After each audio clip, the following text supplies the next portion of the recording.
j'aborde ma contribution sur le thème Abikou au Bénin, je voudrais me rappeler de ces moments importants que j'avais passés avec le professeur Félix Iroko, paix à son âme, qui n'est plus là, le professeur Ologoudou Émile, paix à son âme, il n'est pas là aussi. Donc, il m'a demandé de présenter cette conférence sur le savoir-faire des communautés et les langues patrimoniales dans les pratiques rituelles à Bikou, lutte contre la mortalité infantile. Ce travail sera présenté selon la méthodologie ci-après. Il y aura une petite présentation, puis je parlerai d'une présentation sommaire du Bénin parce que l'élément est pris au Bénin. Ensuite, on aura les différentes étapes des pratiques à Bikou, les fonctions des masques à Bikou, une conclusion sommaire et puis un petit bonus pour montrer les quelques sociétés de masques que nous avons dans le pays. Puis enfin, nous allons projeter en 3 minutes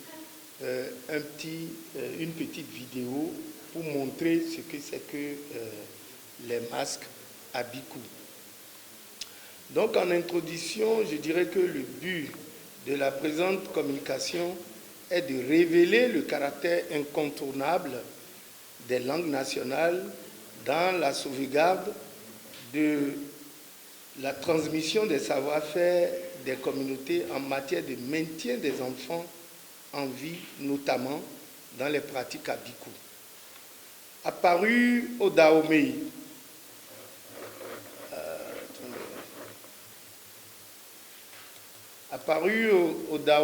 actuelle République du Bénin, au milieu du XVIIe siècle, en provenance du Nigeria, les pratiques liées au masque à Bikou permettent aux communautés détentrices de lutter contre la mortalité infantile due au paludisme, à la diarrhée, aux infections respiratoires aiguës, aux anomalies congénitales, etc. Les pratiques visant à maintenir les enfants en vie font appel au savoir-faire mutuel, à savoir la connaissance et la maîtrise de certaines langues nationales, dont le Yoruba et le Fon, la connaissance des éléments de la nature et la vertu des plantes, la dénomination des enfants, le respect des interdits alimentaires, les couleurs des vêtements, mais aussi la maîtrise de certaines pratiques sociales. Ces dernières suivent 5 étapes, dont la consultation du Fa, la rencontre avec Baba Egbe, c'est-à-dire le père de la communauté Abikou, et Ya Egbe, la mère de la communauté Abikou, les rituels et les prières enfants et Yoruba auprès des divinités Hevioso, du ciel et de la foudre, Abikou, divinité du culte Abikou, Roho, divinité des jumeaux, les rituels sur l'enfant concerné pour le maintenir en vie. Ensuite, il y a les rituels pour la sortie des masques représentant les enfants morts. Les langues nationales sont fortement utilisées dans les pratiques à Bikou, aujourd'hui en voie de disparition. Leur sauvegarde urgente sur la liste du patrimoine culturel immatériel, ainsi que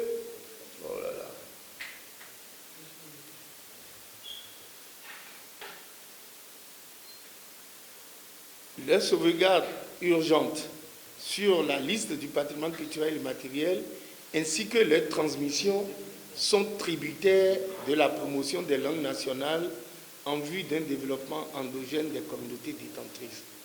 Quelques mots-clés, cependant, sont à noter, à savoir les langues patrimoniales, les rituels à Bikou, la mortalité infantile, la sauvegarde et la transmission des savoirs des communautés et le patrimoine culturel matériel. C'est vrai que nous devons revenir sur l'explication de ces éléments. Ça va nous permettre de perdre encore un peu du temps, mais cependant, je peux ramasser rapidement pour dire que les langues patrimoniales ici, c'est les langues autochtones, mais c'est aussi les langues qu'on nous a dit d'appeler nos langues traditionnelles, alors qu'en réalité, elles sont nos langues et sont encore pratiquées actuellement. On peut leur donner toute la connotation qu'il faut et non de les taxer de langues traditionnelles et les oublier et prendre une autre langue pour parler de nos réalités quotidiennes. Donc, de ce point de vue, ce n'est pas que les langues traditionnelles, on a le patrimoine culturel immatériel. Le patrimoine culturel immatériel, c'est tous les éléments sur lesquels l'homme, pris dans son environnement, permet de faire retracer sa tradition, et les langues étant l'élément de transmission de ce patrimoine, les arts du spectacle, les événements festifs, vraiment, qu'est-ce qui se passe?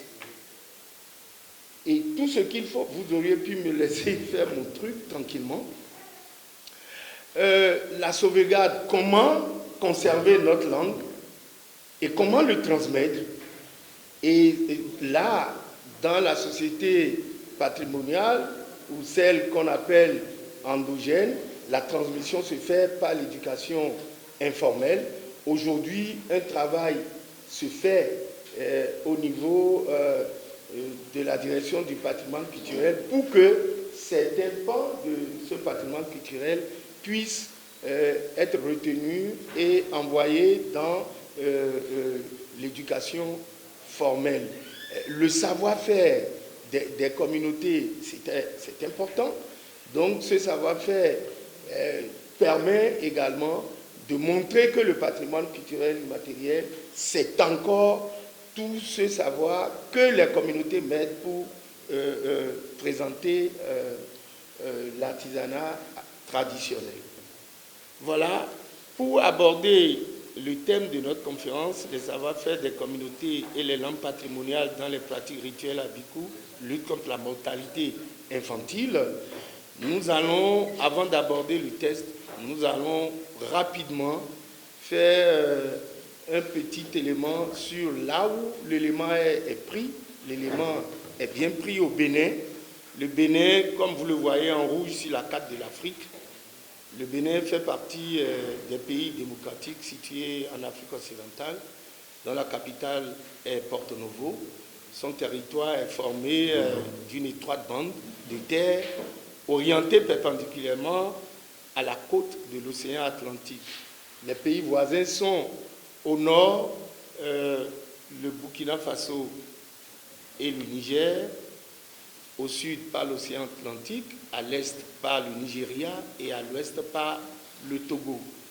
Sa superficie est de 114 763 km² et est presque 4 fois, représente presque 4 fois la superficie de la Belgique.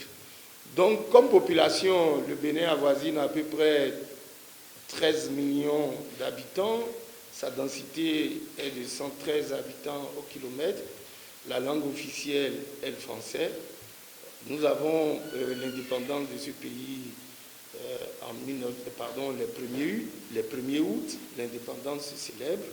Et au plan économique, on peut noter tout simplement que la croissance économique du Bénin tourne autour de 6% en ce moment. La monnaie, le franc CFA, quand bien même cette monnaie est décriée et doit aller à l'écho, on ne sait pas comment ça va se faire. De toutes les façons, ça reste tributaire des politiques. Au plan patrimonial, on peut noter que le Bénin bénéficie d'un patrimoine culturel matériel, immatériel et surtout d'un patrimoine naturel à caractère culturel. Et ce patrimoine est bien riche et diversifié. Sur le plan environnemental, nous pouvons noter que l'environnement juridique est axé sur le droit constitutionnel, selon l'article 27 de la Constitution du 11 décembre 1990. Ce dernier est révisé par la loi 2019-40, 17 novembre 2019. Toute personne a droit à un environnement sain, satisfaisant et durable, et a le devoir de le défendre. À présent, nous allons commencer par vous dire les éléments de nos recherches sur les pratiques Abikou. Les origines de Abikou, d'où vient Abikou? La tradition Abikou est apparue au Bénin après l'implantation du royaume du Dahomey. Et comme nous avons dit que cette pratique se base sur les langues, parce qu'on est bien là dans un colloque international qui met l'accent sur la langue, le patrimoine et la culture, et tous ces éléments-là mis ensemble pourraient forcer le développement de nos pays. Nous disons que Abi, selon la langue Yoruba, voudrait dire enfant. Abi, Abi homo, enfant. Et Kou, en Yoruba, s'appelle Iku, ça veut dire que mort.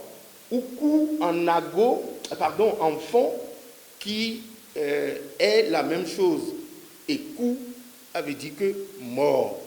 Abi Iku, ça veut dire l'enfant mort. Au Bénin, la mortalité infantile était très importante, mais de plus en plus, cette mortalité a commencé par baisser. Par rapport au culte, nous dirons que le culte Abikou est composé d'un ensemble de rituels qui concourent à préserver la vie des enfants naissant après le décès d'un ou de plusieurs enfants dus aux fausses couches ou morts-nés, paludisme, diarrhée, infection respiratoire aiguë, les anomalies congénitales, etc., sont les causes de la mortalité infantile.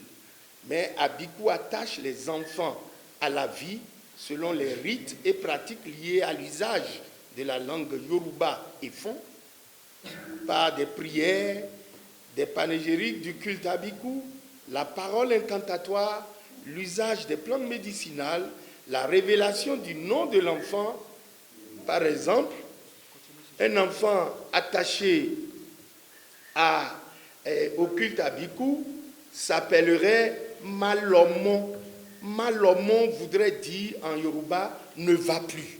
Ça veut dire que l'enfant naît, on lui donne un nom habituellement, mais lorsqu'il est prédisposé à disparaître, on lui donne un nom qui lui permet de le maintenir.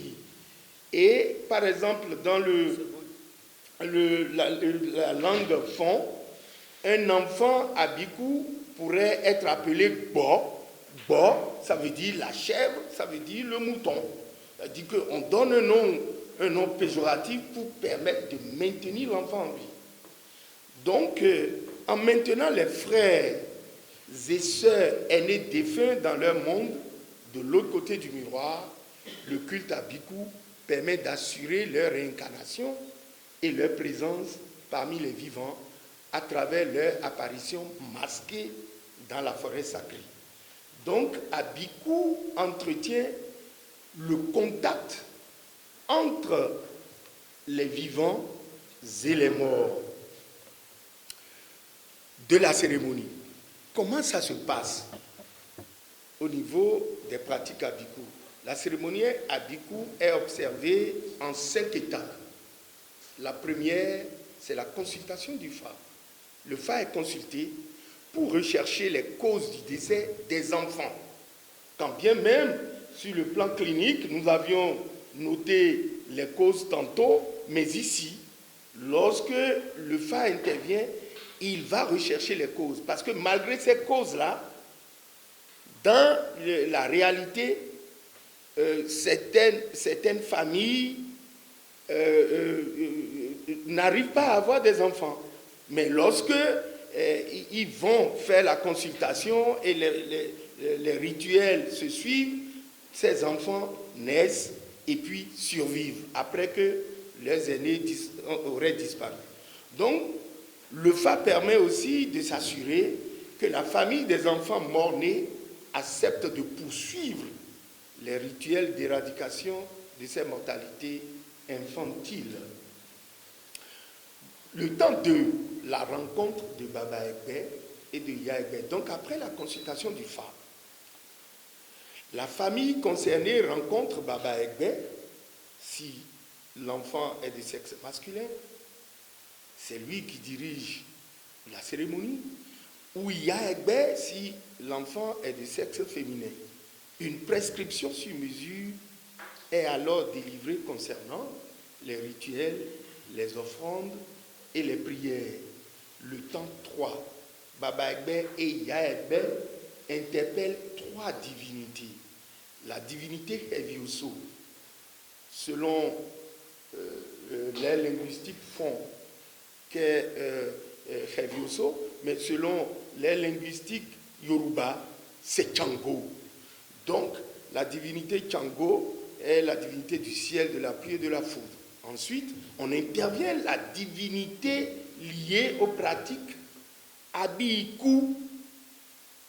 Donc, cette divinité, c'est la divinité des enfants morts-nés. Ensuite, on intervient également, on interroge également la divinité Roho, qui est la divinité des jumeaux. Ensuite, le temps 4. Le temps 4 consiste au rituel pratiqué sur l'enfant concerné afin de le maintenir en vie. Et là-dessus, Baba Egbe et Iya Egbe, ou Iya Egbe, dans un premier temps, lave l'enfant avec plusieurs décoctions. Feuilles triturées dans de l'eau, donne à manger plusieurs poudres à l'enfant, fait une cicatrice sur la joue gauche avec une lame ou un couteau. Et ils insèrent des poudres soigneusement préparées. Ensuite, il indique des interdits spécifiques à l'enfant pour mener une vie correcte comme les autres. Au nombre des interdits, il y a les couleurs. En fonction du signe qui est apparu, les préconisations alimentaires, tout ceci est prescrit pour que cet enfant puisse survivre parmi les siens. Le temps 5, c'est le temps consacré à la sortie des masques Abiku.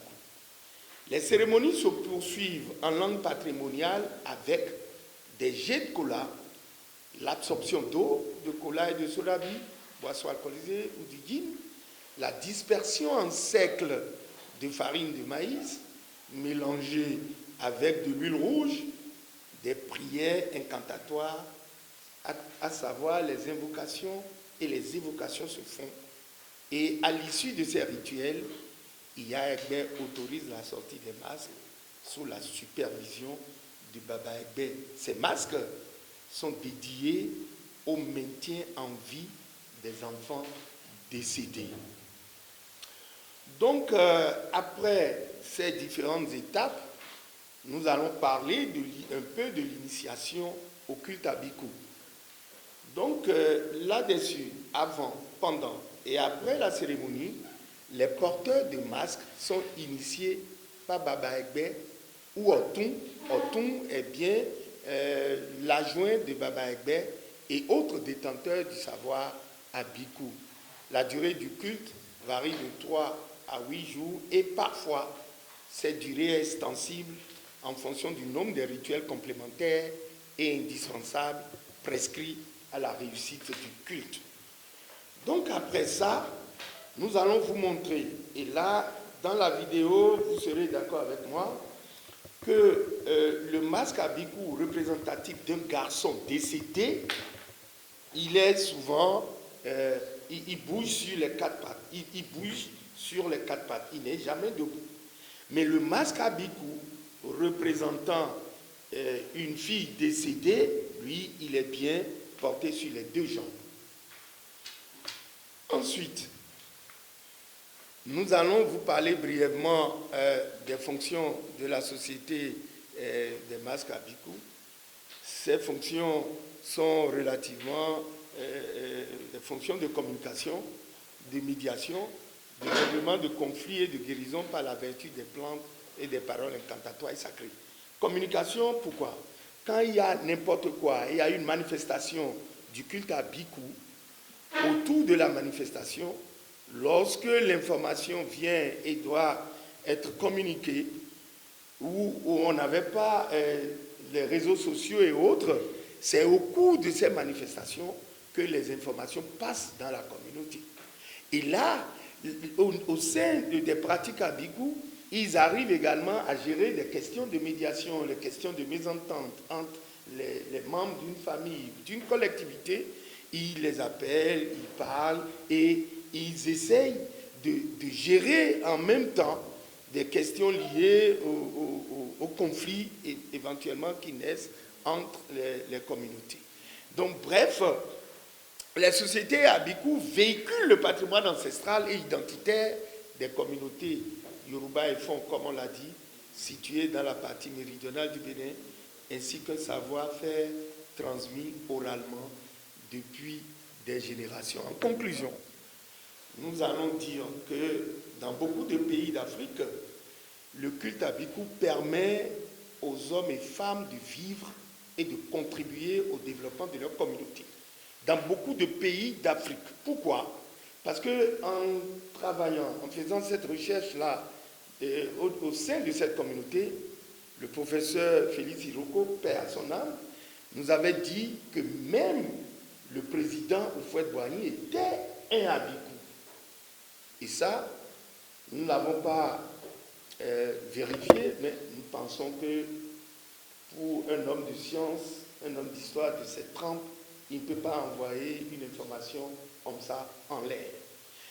Donc la sauvegarde du culte à Bicou et sa transmission sont essentielles à sa survie et à l'avenir de l'Afrique. En somme, les fonctions qu'assure la pratique du culte à Bicou sont ceux de la communication, de la médiation, du règlement des conflits, de guérison par la vertu des plantes et des paroles incantatoires basées sur les langues. Les langues, c'est important. Parce que là-dessus, je vais vous dire une parole incantatoire. Et celui qui peut me le traduire, je vais lui donner mon chapeau. Mais Takukuno Fiani, le DPC est là. Même s'il peut me traduire que Metakukuno Fiani, c'est-à-dire la tête qui ne vit pas ne peut pas sortir des morts. Oui, on peut traduire cette partie-là. Mais je vais demander aux Béninois qui sont dans la salle s'ils peuvent traduire en français. Donc, ces savoirs et pratiques traditionnelles des communautés Nago, Fon et Yoruba méritent d'être valorisés et revitalisés en vue d'accompagner les projets locaux et internationaux qui visent à éradiquer la mortalité infantile dans les sociétés modernes, accompagnant les campagnes de vaccination, de nutrition, d'accès à l'eau potable, à l'éducation et à la protection de la population. Je voudrais vous remercier pour l'intérêt que vous portez au culte à Bicou et à sa sauvegarde. Mais avant de laisser la parole aux responsables de ce panel, je voudrais vous donner un petit bonus pour vous montrer quelques sociétés de masques que nous avons au Bénin. Le premier, c'est le masque Zangbiton. Cette société, elle est d'invention béninoise, pure béninoise, avec cette tour de dédoublement. Si vous visitez le Bénin, vous avez envie de voir les spectacles du Bénin, demandez qu'on vous joue, qu'on vous présente un spectacle du masque Zangbiton. Le second, c'est le masque à Bourrian, plusieurs masques. Là, on l'appelle Mamaï. C'est des masques qui nous sont revenus après l'abolition de l'esclavage. Et voilà. Le troisième, c'est le masque Guélédé. Vous avez vu hier un spectacle de masque Guélédé.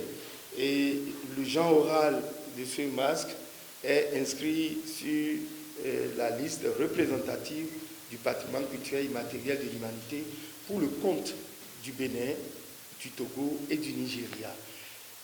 L'autre, c'est le masque Gonunko. Le premier, là, en vert jaune rouge, c'est le masque Gonunko. C'est aussi un masque atypique et qui nous est venu aussi du Nigeria, comme le masque Abiku, comme le masque Gelede. Ensuite, au milieu, nous avons les masques Egungun. Et ces masques, on les retrouve partout, mais aujourd'hui, nous avons beaucoup à faire parce que les dérives ne permettent pas de sauvegarder ces pratiques-là. Et enfin, nous avons les échasses qui sont, on les retrouve partout, que ce soit au Mali, que ce soit au Bénin, que ce soit au Burkina, que ce soit au Togo. Les grands échasses sont partout en Afrique. Donc voilà pour ce qui est de la présentation.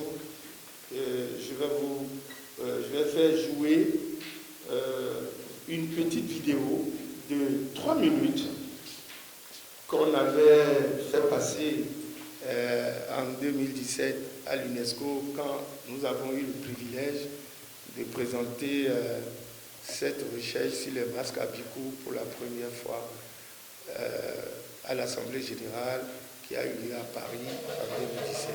Suivant.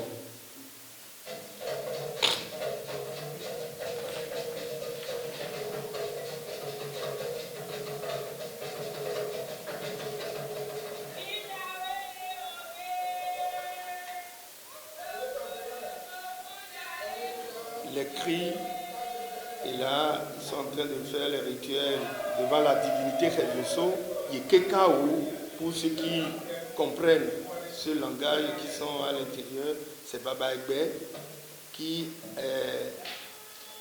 fait suivre ces différents rituels. Après Révioso et après qu'on appelle le Abiku, ils doivent aller faire les rituels devant la divinité Roko. Après avoir jeté les colas, si la voix est lancée, donc les masques représentatifs des enfants morts doivent apparaître dans la forêt sacrée. Donc ils sont partis pour la forêt sacrée.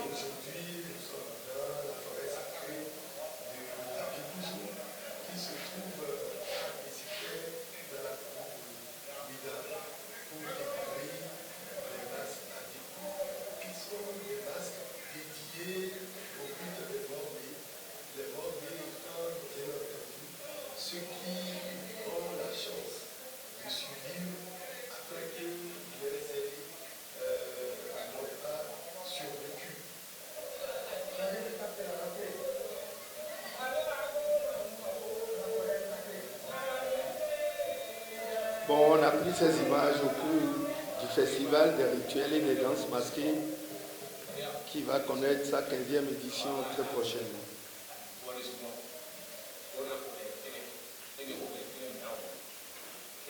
Donc il indique la marche à suivre vers les différentes divinités avant la sortie des masques Abiku. Ces masques qui sont assis sont ceux qui sont représentatifs des garçons disparus, morts. Et voilà, le masque sur les deux jambes représente les filles mortes.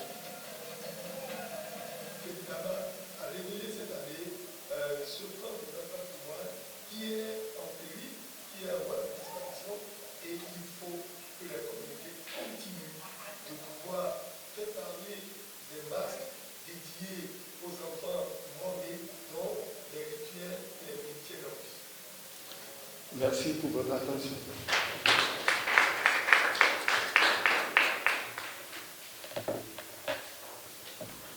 Il y a une façon de comprendre les choses quand on parle d'Abiku, etc. Mais il doit être Abiku peut s'interpréter autrement, puis être segmenté. Le terme Abiku, le nom, le concept Abiku peut être segmenté autrement. Je demande là sous le contrôle de mes patrons, professeur Bada et professeur Terré. Et quand on dit Abiku, on peut entendre Abiku, on peut entendre ça. J'ai aussi la liberté de vouloir être. C'est aussi le contrôle. Donc, A qui veut dire nous, B qui veut dire donné naissance à un incarné. Et du coup, il est dit, bon, nous avons incarné la mort. Nous avons donné naissance à la mort. Ça peut être